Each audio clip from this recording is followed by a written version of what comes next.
Students, not the only kids heading back to class this morning. Of course, Mishawaka, Lakeland also with that big first day. And some schools have been in session for a while. But that transition between summer fun and going to class can be a challenge. WSBT-22's James Fillmore talked with a local educator to get some advice for you and your children.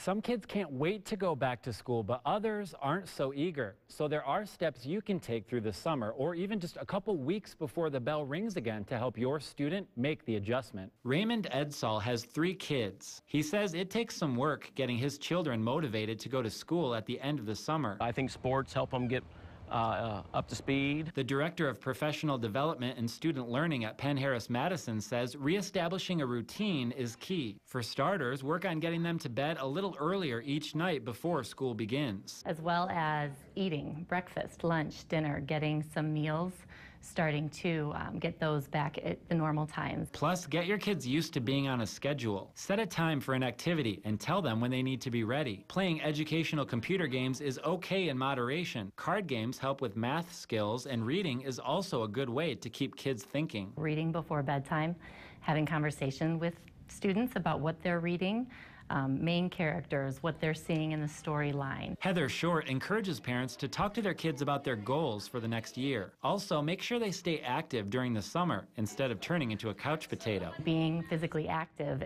is helpful when it comes to retention, when it comes to memory, and then when it comes to learning and making it stick. Sometimes younger kids can be easier to deal with than high school students. Short says for the older kids, find out what they're interested in. For instance, if they like art, ask them to paint a summer sunset or take a trip to an art museum. Make it relevant to them and make it something that they're interested in. It's also important for parents to get involved. Short says going to open houses or back to school nights makes a huge difference. Edsall says he and his wife try hard to help make the transition back to school as smooth as possible. We do play games, board games quite a bit.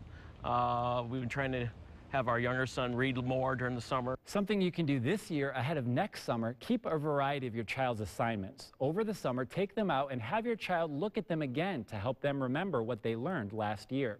In the studio, James Fillmore, WSBT 22 News. All right, James, and when you do get ready to send your kids off for the first day of school, don't forget, snap a few photos first day of school and share those pictures with us here at WSBT. We have a gallery on the website right now showing all you great photos that you're sending us this morning, and keep them coming. Email those photos at share@wsbt.com.